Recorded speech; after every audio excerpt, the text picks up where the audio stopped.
الحمد لله رب العالمين والعاقبة للمتقين والصلاة والسلام على أشرف الأنبياء والمرسلين. توبہ کی حفاظت. ایک ہے توبہ کرنا. توبہ کرنے کے بعد آپ نے ایک اچھا کام کر لیا. اب ہے اس توبہ کی حفاظت کرو. جیسے کوئی شخص محنت کر کے اپنا مال کماتا ہے تو مال کمانے کے بعد اپنا مال کھلا نہیں چھوڑ دیتا بلکہ اس کی حفاظت کرتا ہے. حفاظت کرنا از حد ضروری وگرنہ ساری محنت ضائع چلی جائے. ایسے ہی جب انسان توبہ کرتا ہے توبہ کرنے سے اس کو ایک بہت بڑا خزانہ ملتا ہے. اللہ کی رحمت کا، برکت کا، بخشش کا، اللہ کا قرب اس کو نصیب ہو جاتا ہے. لہذا اب اس شخص نے اپنی اس توبہ کی حفاظت سے، وگرنہ انسان توبہ کرے، برا کام کرے، پھر اس کے بعد توبہ کرے، اپنے عہد کی انسان تجدید کرتا ہے. یا اللہ میں نے وعدہ کیا تھا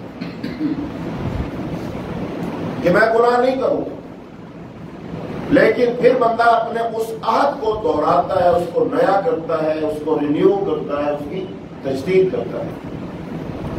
لیکن اس کے ساتھ ساتھ یہ بھی سمجھیں کہ جیسے جیسے انسان اللہ کی معافی اور معافی کے بعد دوبارہ سرکشی اور پھر سرکشی کرتا چلا جاتا ہے تو پھر یہ شخص اللہ کی نظر میں دوسروں کی نسبت بڑا مجرم بھی بنتا چلا جاتا ہے. جیسے کوئی قوم، قرآن پاک کے اندر واقعات موجود ہیں، انہوں نے نبیوں سے وعدے کیے کہ ہم ایسا نہیں کریں گے، لیکن پھر انہوں نے ایسے کیا، پھر ان کو معافی مل گئی، پھر انہوں نے دوبارہ ویسے کیا، پھر آخر میں کیا آیا؟ پھر ان پر اللہ کے عذاب آئے.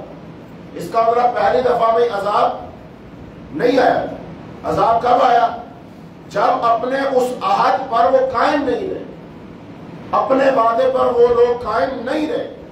لہذا پھر اللہ تعالیٰ کو ان پر عذاب آیا اور اللہ نے ان کا نام و نشان مٹا دیا. اس کا مطلب اگر ہم اللہ سے عہد کریں، وعدہ کریں، توبہ کریں اور اللہ ہم پر اعتبار کرے اور اللہ تعالیٰ ہمیں معاف کر دے تو پھر ہمیں اپنے اس عہد پر، اپنے اس میثاق پر، اپنی اس توبہ پر قائم بھی رہنا چاہیے. اور اگر ہم توبہ پر قائم نہیں رہیں گے اللہ تعالیٰ کی طرف سے پھر انسانوں پر مہر لگتی. یہ مہر پہلی دفعہ میں نہیں لگتی، یہ مہر بار بار وہی سرکشی، وہی بغاوت، وہی ادا، وہی کام، وہی مخالفت کرتے رہنا، باز نہ آنا. اللہ تعالیٰ پھر دلوں پر مہر لگاتا ہے، کانوں پر اللہ مہر لگاتا ہے، آنکھوں پر پردے ڈال دیتا ہے، پھر انسان غافل ہو جاتا ہے اور اللہ کے وہ ان بندوں میں شامل ہو جاتا ہے جن سے اللہ سخت ناراض ہوتا ہے. تو لہذا توبہ کرو، یہ فضیلت والا عمل ہے، لیکن توبہ کر لینے کے بعد اپنی اس توبہ پر قائم رہو، اپنے اس میثاق کو یاد رکھو، اس وعدے کو یاد رکھو. یہ بہت ضروری ہے کیونکہ توبہ اس چیز کا نام ہے کہ انسان اپنے گناہوں کی معافی پر اللہ تعالیٰ کو گواہ بناتا ہے. یا اللہ غلطی ہو گئی، خطا ہو گئی، اللہ تو مجھے معاف کر دے، اللہ تو میرا گواہ ہے کہ آج کے بعد میں کام نہیں کروں گا. اس کا مطلب آپ نے تو اللہ کو گواہ بنایا تھا اور وعدہ کیا تھا. میرا وہ ایسی کون سی چیز ہے جو اللہ سے بھی بڑی ہے؟ ایسی وہ کون سی چیز ہے جو تمہیں اللہ سے بھی زیادہ عزیز ہے؟ اور اس چیز نے تم سے وہ اللہ سے کیا ہوا وعدہ توڑوا دیا اور تم نے دوبارہ وہی غلط کام کرنے شروع کر دیے. لہذا توبہ اللہ کے ساتھ ایک میثاق ہے، ایک عہد ہے، ایک وعدہ ہے. لہذا قرآن میں اللہ تعالیٰ فرمایا اوفو بعہدی اوفی بعہدکم، تم میرے وعدے پورے کرو، میں تمہارا وعدہ پورا کروں گا. اور اللہ تعالیٰ نے فرمایا قیامت کے دن وعدوں کے بارے میں پوچھا جائے گا، ان العہد کان مسئولا، اللہ اس کے بارے میں پوچھے گا. تو کل کی ہماری گفتگو جو ہے وہ یہی چل رہی تھی کہ توبہ کیا ہے، اس کی شروط کیا ہے، اور وہ کام جو آپ کی توبہ کی حفاظت فرمائے، وہ آپ نے کام کرنا ہے۔ اس کے بعد آپ کو کچھ ایسے واقعات ہم سنائیں گے جن سے یہ بات واضح ہوگی، جن لوگوں نے توبہ کی پھر انہوں نے اپنی توبہ کی حفاظت کے لیے کون کون سے کام کیے، اور پھر اللہ تعالیٰ نے ان کو وہ مقام مرتبہ وہ عطا فرمایا جو ہم سب چاہتے ہیں کہ اللہ کا قرب نصیب ہو جائے، بخشش مل جائے، گناہ معاف ہو جائے، اللہ گناہوں کو نیکیوں میں بدل لے، یہ ساری چیزیں۔ کل کچھ اسباب بیان ہوئے تھے اور کل یہ بات بیان ہوئی تھی گناہوں کے اثرات کیا ہوتے ہیں، گناہ کرنے سے انسان پر اثرات مرتب ہوتے ہیں، کون کون سی وہ خیر ہے جس سے انسان محروم ہو جاتا ہے۔ تو اب توبہ کے بعد اگر ہم اپنی توبہ پر قائم رہنا چاہتے ہیں تو اللہ تعالیٰ کے جو حقوق رہ گئے ہیں ان کی تلافی کرنا۔ مثلا پہلے زکوٰۃ نہیں دیتا تھا، اب توبہ کر لی، اب اس کے بعد زکوٰۃ دینا شروع کر دے۔ پہلے نماز نہیں پڑھتا تھا لیکن اب توبہ کر لی، لہٰذا اب نماز پڑھنا شروع۔ لیکن اگر یہ کہا میری توبہ، رو لیا، آنسو بہا لیے، سب کچھ کر لیا لیکن نماز نہیں پڑھ رہا، زکوٰۃ نہیں دے رہا، تو اس کی توبہ اور اس کے بعد کا کوئی اعتبار بالکل نہیں ہے۔ قرآن پاک میں اللہ نے قوم کا تذکرہ کیا اور وہ بنی اسرائیل۔ بنی اسرائیل والوں نے اللہ سے اتنے وعدے کیے، اتنے وعدے کیے، اتنے وعدے کیے اور توڑے پھر سب سے زیادہ۔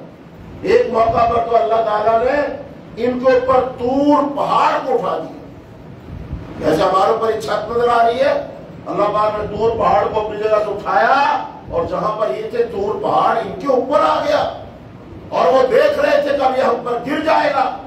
اللہ پاک نے پھر فرمایا ہاں بھائی بتاؤ میرا وعدہ یاد ہے کہ نہیں، اس کو وفا کرنا ہے کہ نہیں، اپنی حرکتوں سے باز آنا ہے کہ نہیں۔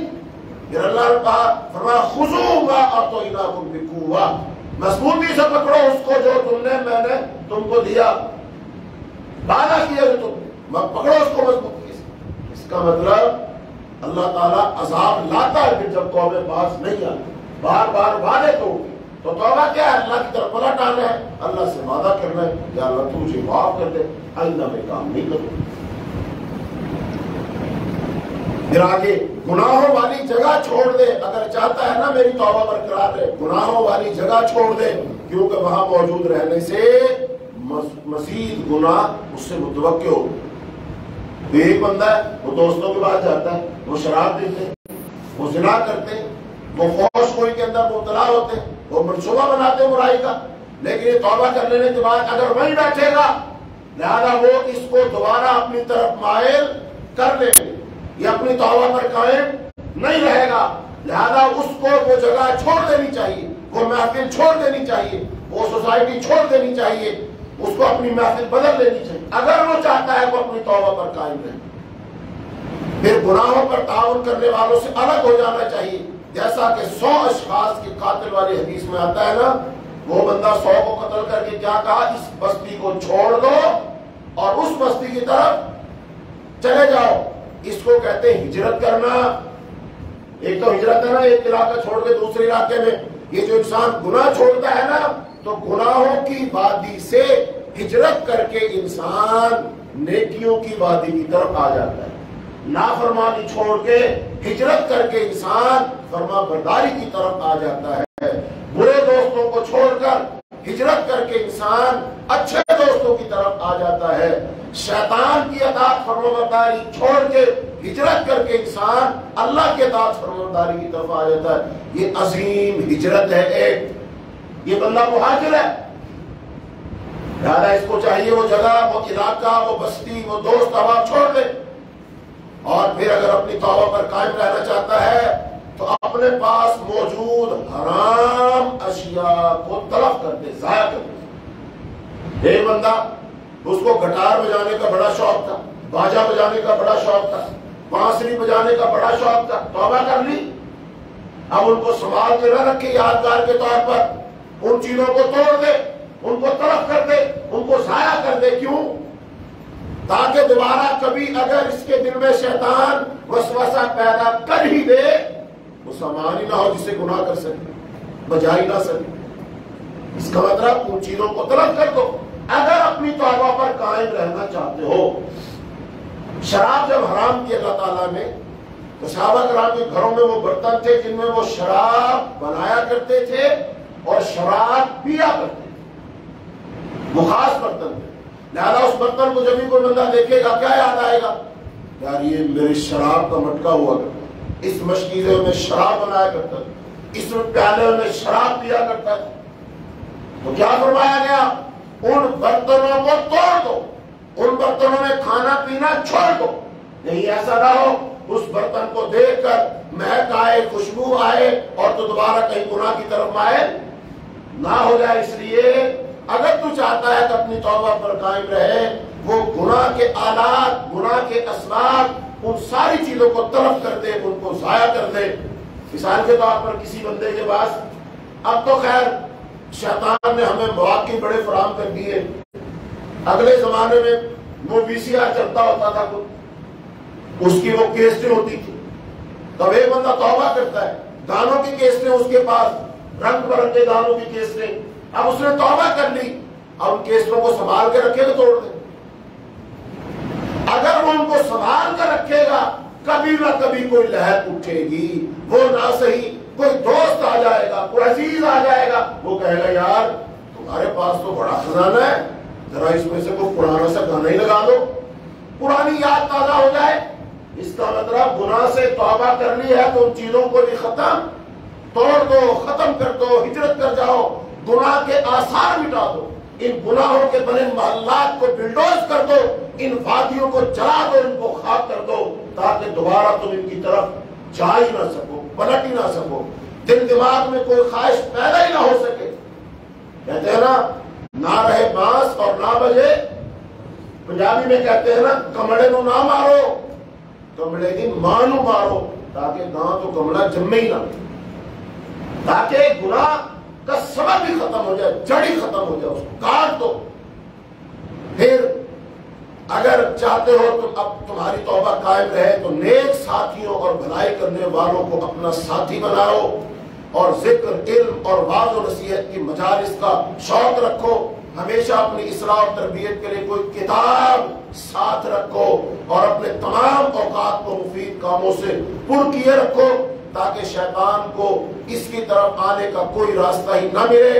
اور افضل ترین کتاب قرآن مجید ہے، ہمیشہ اسے پڑھو، اس میں تدبر کرو، تفکر کرو، غور و فکر کرو، اور اپنے اندر نئے نئے کام کرنے کا ذوق اور شوق پیدا کیے، تو انشاءاللہ توبہ پر قائم رہو گے، توبہ ضائع نہیں ہوگی۔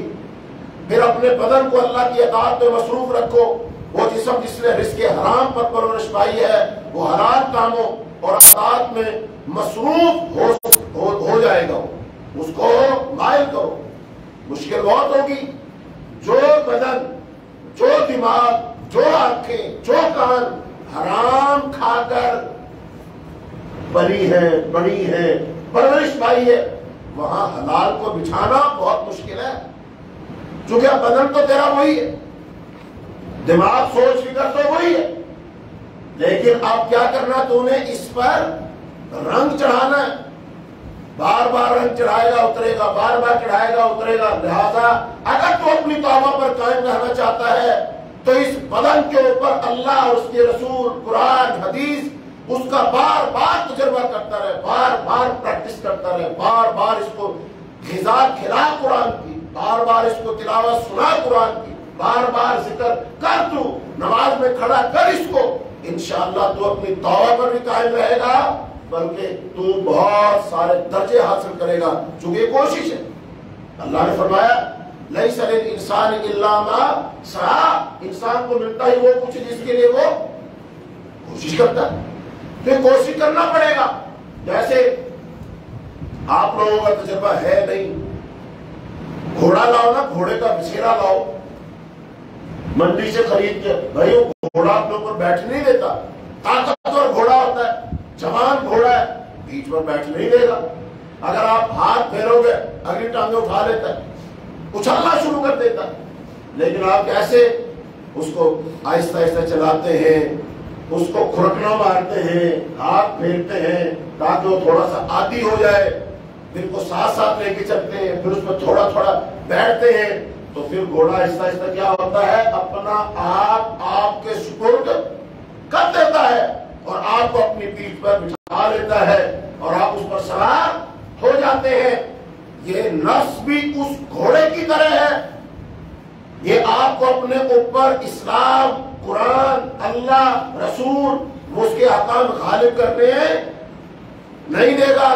چھلانگ لگا گزر جائے گا، تجھے پھینک دے گا، پلٹ دے گا، تجھے پچھاڑ دے گا، کیونکہ اس کو تو عادت ہی نہیں ہے ابھی، یہ تو بہت آزاد تھا، تو اس کو غلام بنا رہا ہے، تو اس کے منہ میں اللہ رسول کی اطاعت کی لگام ڈال رہا ہے، تو اس پر تقوی کی کاٹھی ڈال رہا ہے، تو اس پر سوار ہونا چاہتا ہے۔ ہاں میرے بھائیوں، یہ نفس اگر تم جہد کر کے اپنے آپ کو سمجھا کر مشقت کے ساتھ اپنا آپ بنا لو گے، اللہ کی قسم اللہ تمہیں اس کی بڑی قیمت دے۔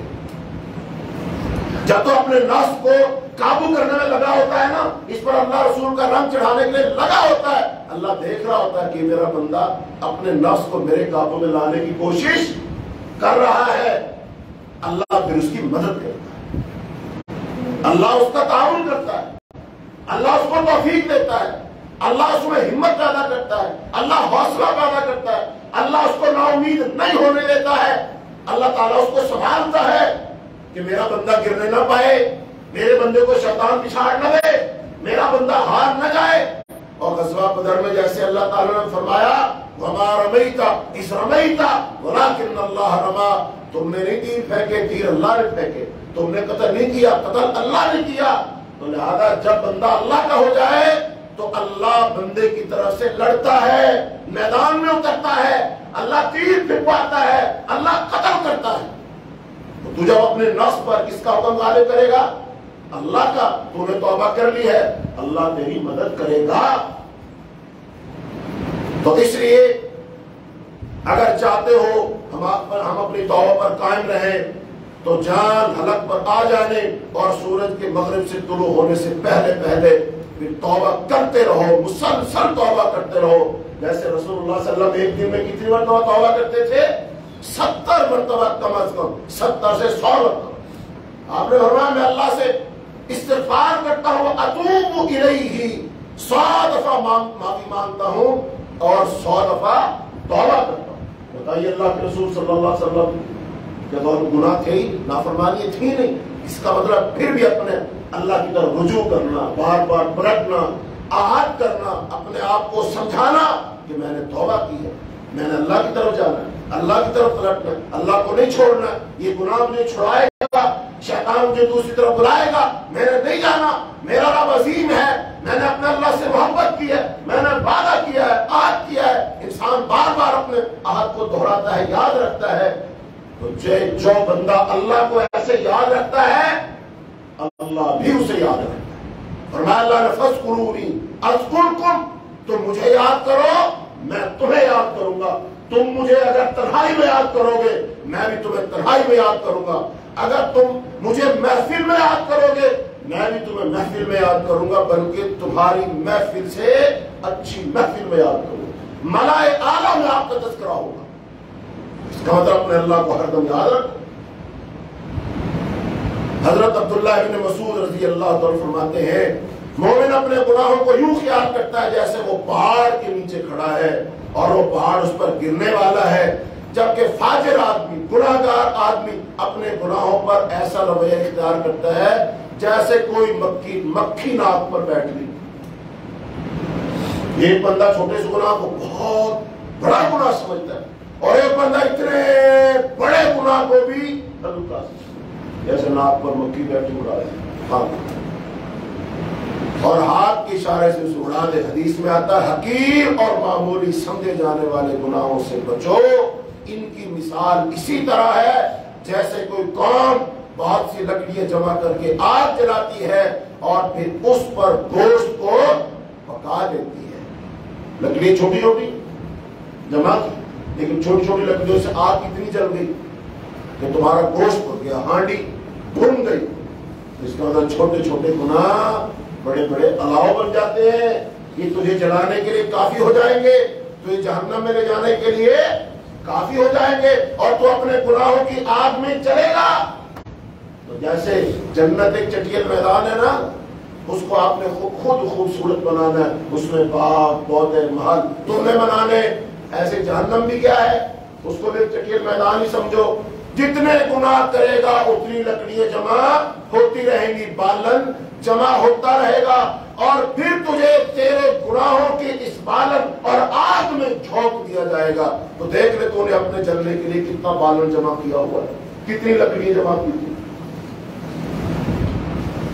تو اے محترم بھائیوں، جلد از جلد توبہ کیجئے، ابھی توبہ کا دروازہ کھلا ہے جو ان قریب بند ہو جائے گا، پھر آپ حسرت کریں گے، لیکن اس دن حسرت کوئی فائدہ نہ دے گی۔ اور جان لیجئے جب دل سختی اور بگاڑ کے شکار ہو کر اللہ سے دور ہو جائے تو توبہ اور رجوع الی اللہ سے بڑھ کر کوئی دوا نہیں ہے۔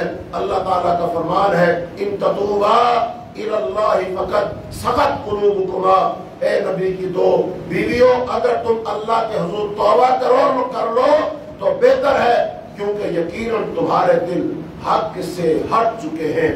تو اس میں اشارہ ہے کہ پکی اور سچی توبہ کے ذریعے ٹیڑھے دل بھی سیدھے ہو جاتے ہیں، اور یقیناً توبہ دل کا نور اور ضیاء ہے۔ اللہ تعالیٰ نے فرمایا ہے نورہم یسعی بین ایدیہم و بایمانہم، ان کا نور ان کے آگے اور دائیں دوڑ رہا ہوگا۔ یہ بات اللہ تعالیٰ نے توبہ کا حکم دینے کے بعد ارشاد فرمائی ہے۔